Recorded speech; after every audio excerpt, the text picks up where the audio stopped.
This is Heliox, where evidence meets empathy. Independent, moderated, timely, deep, gentle, clinical, global, and community conversations about things that matter. Breathe easy. We go deep and lightly surface the big ideas.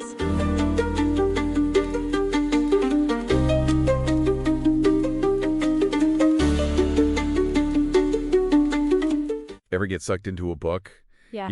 and then like halfway through, it's like, wait, what happened at the beginning? Happens to me all the time. Right. And it turns out even our super fancy AI, they can struggle with remembering a ton of information. Yeah. That's this whole problem of like long context modeling. It is, yeah. Which is why you sent us this paper on native sparse attention, right? It's the one. So yeah. Today we're going deep on this whole idea of sparse attention. And specifically, we're going to be looking at NSA's approach to it. Mm-hmm. Is it really the solution, to AI's memory problems? And what does that even mean for us, like in real life? I think those are the big questions we're going to try to unpack today. Yeah. So I think, maybe the best place to start is really understanding the problem. Okay. Right? So, standard attention is how AI focuses on right parts of a text, right? Kind of like when we're reading a book, we might highlight important passages. Yeah. But with really, really long texts, it gets incredibly slow. Like trying to load a website that just never loads. Yeah, exactly. Just tons of lag, tons of waiting. Yeah. And actually, the paper, they put some numbers to that. Yeah, I saw that. They mentioned 70 to 80% latency for 64,000 length context. Oh, wow. Which is wild. That's a huge chunk of processing time. Yeah. But then a lot of text, but still. Yeah, it is. 60%. It is, but then boom, figure one hits us with NSA's claim that there are these massive speed improvements over standard attention. Right. And it's almost too good to be true. Right. Well, they kind of address that, don't they? Yeah, they do. In the paper, they say that Yeah. A lot of these sparse attention solutions are only fast in very specific scenarios. Yeah. Like when they're, prepping the context. Yeah. But then when they're actually generating output, then they slow way down. It's like having a race car that's only fast on straightaways, right? Yeah, I like that analogy. Yeah. And then to make it even more complicated, Yeah. they point out that some of these sparse methods, Yeah. they don't play well with MQA and GQA. Right. Which I got to be honest, I need a little bit of a refresher on exactly what those are. Oh, yeah. So those are basically ways of boosting AI efficiency, right? So Okay. think of them as specialized tools, right? Okay. If you're a carpenter, you need the right saw for the right cut, right? Okay, yeah. So some of these sparse methods, they don't fit those tools, so they can't really use them. Got it. So it kind of hinders how effective they can be. So just being sparse isn't enough. Right. You got to be sparse, but in a very specific way. Exactly. It has to work well across the board, and it has to work well with those, specialized tools. Which brings us to Yeah. NSA's big idea, which is Right. natively trainable sparsity. Dum-dum-dum. It sounds very, very fancy, but what does it actually mean? So basically, instead of trying to kind of add sparsity later on as an afterthought, right? Yeah. NSA is designed to be sparse from the ground up. Okay. So the AI learns to be efficient with its attention right from the start, and that actually leads to better performance and efficiency during training. So it's like the AI is learning to be a picky reader right from the get-go. That's a great way to put it. But they mentioned in the paper Yeah. other attempts at this, like clustering, Yeah. which honestly sounds kind of messy. Yeah. Why not just stick with that? So those approaches have limitations, Okay. right? And NSA is inherently kind of designed to be more efficient. Okay. And what they really emphasize in the paper is how this native training actually leads to better performance and efficiency during the training process. Okay. And that's important because that means faster learning and less computing power needed, Okay. which ultimately makes AI more powerful and accessible. Got it. Yeah. Okay. I can see why we're excited about this. Right. And speaking of exciting, they dive into NSA's three-pronged attack, right? Yeah. Compression, selection, and the sliding window. Oh, yeah. Intense. It is intense. So imagine the AI is reading this massive document, right? Right. Compression creates a TLDR Yeah. for each section. Yeah. Selection then picks out the key sentences. in each of those summaries. Exactly. And then finally, the sliding window is keeping track of kind of The most recent sentences? Yeah, the most recent list. Yeah, so it can refer back to them if it needs to. I love that. Yeah. It's like having a really good note-taking system. Exactly. And they even give us a diagram for this figure too, so you can actually visualize it. But Yeah. let's break it down a little further. Right. So for compression, they mentioned that the AI uses what's called a learnable MLP. Yeah. What is that? So basically, it's a way for the AI to create its own summaries, right? So it can figure out what information is really important to keep and what it can kind of condense. Okay, so it's not just randomly picking sentences for the selection part. No, it's not. It's actually doing it in a way that makes sense. Yeah, it's using a lockwise approach, so Okay. it's picking out whole chunks of text. Got it. And that's actually, not only is it more efficient for the hardware, but it also kind of mimics natural attention patterns. Okay, interesting. Yeah. And then the sliding window, they say that it helps prevent what's called shortcut learning. Yeah. Explain that to me like I've never even seen a computer before. Okay, so imagine you're trying to learn a new language, right? Yeah. But you're relying only on a translation app. Okay. So you might pick up a few words here and there, Right. but you're never going to really become fluent. Right. So the sliding window is kind of like Okay. forcing the AI to actually learn the language Okay. of long context. So it's like taking away the AI's training wheels. Exactly. It made it think for itself. Makes you really think. Yeah. But it's not just about these three things individually, right? Right. It's how they work together. Exactly. So there's this gating mechanism, Okay. and that decides kind of which of the three strategies to prioritize for different parts of the text. So it's like the AI is a master strategist. It is. It's learning to be a strategist. It's figuring out the best tool for the job At any given moment? at any given moment. Yeah. Right. This is all incredibly clever. Yeah. But the question is, does it actually work? Right. And they throw a lot of tests at it in this paper. They do. We've got general benchmarks. We've got a special long context benchmark called long bench.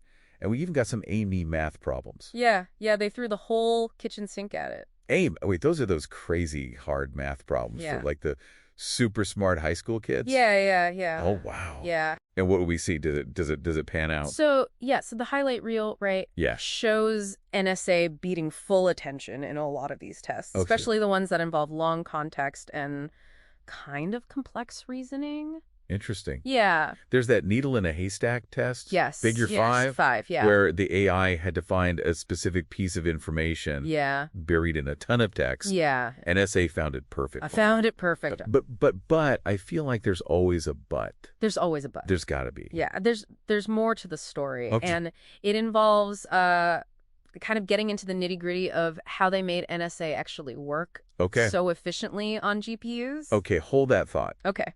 Because I'm very curious about the GPU stuff. Yeah. Before we go there, like, why does any of this matter Yeah, that's a great question. to our listener? Right. Why should they care? So it comes down to like how this technology could actually change how AI solves real world problems. Okay. Right. So think about like legal documents, scientific research, historical archives. Yeah. All this stuff is full of really long, complex text. Yeah. And if AI can understand this information quickly and accurately, it could change everything. Okay. From how we learn to how we do research. Okay, now you're talking. Yeah. Now I'm interested. Yeah. I can definitely see the appeal of AI helping me decipher, like, dense legal contracts or something. Absolutely. But tell me more about those GPUs All right. and how they fit into all this. Let's do We it. can't leave our listener hanging. Okay, let's go. Okay, so those GPUs, let's get into it. All right, yeah. The paper gets really deep on how they optimized NSA Yeah. to run on these super powerful processors. Right. They talk about arithmetic intensity, Yes. which sounds a little scary to me, to be honest. It's not as bad as it sounds. Right. It's really just about balancing the workload, right? Okay. Between computation and memory access. Okay. So GPUs are amazing at computation, Mm-hmm. but accessing memory can really slow them down. Okay. So NSA is designed to kind of minimize those memory bottlenecks. Okay, so it's working smarter, not harder. Exactly. There's that cool diagram,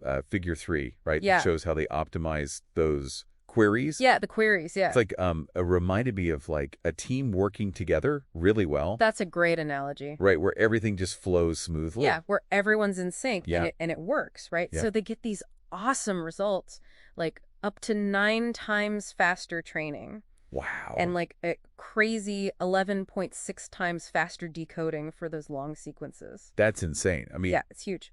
that could completely change how we use AI. Absolutely. Like things that used to take hours or days Yeah. suddenly could be done in minutes. Exactly. But they do mention some limitations, right? Yeah. Section 6, Mm-hmm. they talk about some of the challenges that they ran into with other sparse attention methods. Yeah. Yeah. It's nice that they're like upfront about it. It is. It's good science, right? Yeah, yeah. You got to acknowledge the limitations. The bumps in the road. Yeah, the bumps in the road. Makes you wonder, though, with all those potential problems, is NSA really the be-all, end-all solution? That's a fair question, and I think, the researchers even admit that there's still a lot of work to do. Okay. For example, they really focused on optimizing NSA for GPUs. Right, which are the workhorses of AI right now. Exactly. But what about other types of hardware? Yeah, that's a big question. Will it be as efficient? Yeah, it's like, you have a recipe that works great in one kitchen, Yeah. but then you try to make it in a different kitchen. Right, different oven, Different oven, different tool. Yeah. You might need to make some adjustments. Adapt it. Yeah, exactly. So adapting NSA to different hardware, that's going to take some cleverness. Some real ingenuity. Yeah, for sure. And then there's the question of scalability, right? Right. So they tested NSA on a model with 27 billion parameters. Okay, which is huge. Which is huge, but, some of the models today, they have hundreds of billions, even trillions of parameters. Yeah, it's getting crazy. Getting crazy, right? Yeah. So will NNA actually work at that scale? Right. That's something that future research will need to look at. So NSA, it's a big step forward. Yeah. But it sounds like the journey's not over. The journey's not over, no. But let's dream big for a second. Okay. What could this technology mean for the world if it really does live up to all the hype? Okay, so imagine a world where AI can actually understand and respond to our needs, Okay. even in like the most complex and nuanced situations, right? Okay. So doctors using AI to diagnose diseases with like incredible accuracy, Mhm. lawyers navigating really complex legal issues, scientists making groundbreaking discoveries in like record time. Okay, I'm getting chills just thinking about it. It's exciting. Yep. It's really exciting. But with great power comes great responsibility, right? Right. What about the potential downsides? We talked about misuse earlier. Yeah. But what about, like, the impact on jobs? Right. If AI can do so much, what happens to all the people? That's a really important point, and it's something we have to be mindful of. Yeah. As AI gets better and better, we need to think about how we can adapt, Yeah. right? Our education systems, our job training programs. Retraining? Yeah, exactly. We need to prepare people for the future. Yeah. It's not about replacing humans. It's about finding ways for humans and AI to work together, Okay. augmenting each other's strengths. So not humans versus AI, Right. but humans with AI. Exactly. I like that. That's a much more optimistic way to look at it. Absolutely. Well, we've taken our listener on quite a ride so far. Started with this dense paper. Yeah. Now we're talking about the future of humanity. Yeah, that's what I love about these deep dives. It's crazy. You start with one question. Yeah. And it leads you to these like much bigger questions Yeah. about like our species, our future. Speaking of exploring, you remember that visualization of the attention map? Oh, yeah. Figure 8? Figure 8, yeah. It showed that even standard attention Yeah. has these, like, block-like patterns. It does. It's Almost like the AI is grouping information together. Yeah, it's like it's instinctively doing that. Yeah. And it makes you wonder, like, is NSA tapping into something fundamental there? Right. Like, is that how attention works on a deeper level? It's like our own brains, right? Exactly. Like, we think we're paying attention to everything. Yeah. But really our focus is shifting. It's shifting. And we're prioritizing certain things over others. That's such a cool connection. Makes you wonder if AI is kind of mirroring how our brains work. Yeah. Could studying NSA actually teach us something about human cognition? Whoa, that's a deep thought. I know, right? We came here to talk about AI reading long documents. Yep. And now we're talking about the mysteries of the human brain. It's a wild ride. It is a wild ride. But before we go down that rabbit hole, yeah. There's one more thing we need to talk about. Okay, there's more. There's one more crucial piece of the puzzle. All right, lay it on me. We've talked about how NSA works. Yeah. We've talked about its potential impact. Right. But we haven't really talked about, like, why this matters to you. Right, to the listener. To the listener, yeah. Why should they care? Why should they care about any of this? That's the million-dollar question. Yeah. All right, you've got me hooked. Why should I care about all this? NSA, AI, getting super fast at reading, like, tons of stuff. It's going to change my life. Well, that's the big question, right? Like, all this cool tech stuff, it has to actually, do something for us. Right. Remember those crazy speed boosts, like 9-time faster training, 11.6 decoding? Yeah, it was mind-blowing. That's not just for the AI nerds, right? So it's more than just, like, saving a few minutes here and there. Way more. Think about, like, anything where you're dealing with mountains of text. Okay, yeah. Legal cases, financial reports, even just trying to wrap your head around some crazy science paper. Oh, yeah, been there. NSA could make all that like 10 times faster. Okay, so what used to take me, like, days, Could be hours. and hours are now minutes. Exactly. And that's something I can get behind AI actually helping me out in real life. Right. But we were talking about those challenges, right? Didn't they mostly focus on DPUs, those, like, specialized AI chips? Yeah, good point. Getting this to work on like your everyday computer, that's something they're still working on. Okay. Kind of like if you had a super fancy engine for a race car, right? Yeah. To put that in like a regular car, you'd need to tweak it.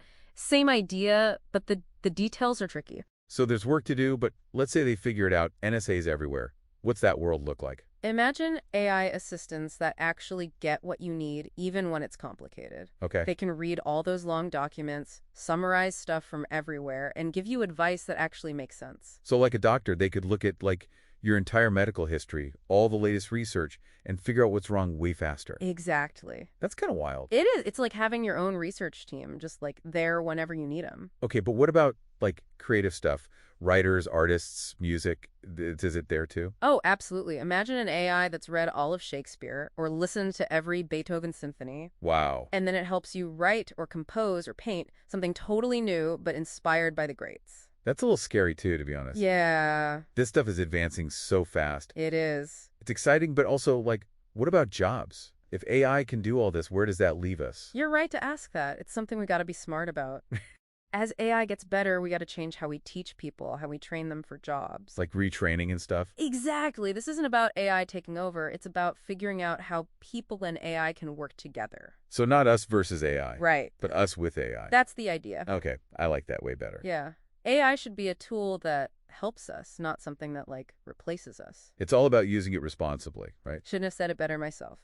Well, I think we've given everyone a lot to think about today. We have. From, like, the nitty-gritty details of this paper to, like, the future of humanity and everything. It's what I love about these deep dives. It's wild. We start with one thing, and it just opens up all these other questions. So to everyone listening, if you're curious, go check out the paper. Yeah, dig in. Keep asking questions because this stuff is happening now. Your voice matters in all this. It does. And remember, AI isn't some far-off thing anymore. It's already here. It is. The more we understand it, the better we can shape it. For the better, hopefully. That's a great note to end on. Thanks for joining us on this deep dive into native sparse attention. At pleasure. Until next time, keep learning, keep exploring, and keep diving deep. That's Aikai. Thanks for listening today. 4 recurring narratives underlie every episode: boundary dissolution, adaptive complexity, embodied knowledge, and quantum-like uncertainty. These aren't just philosophical musings, but frameworks for understanding our modern world. We hope you continue exploring our other podcasts, responding to the content, and checking out our related articles at helioxpodcast.substack.com.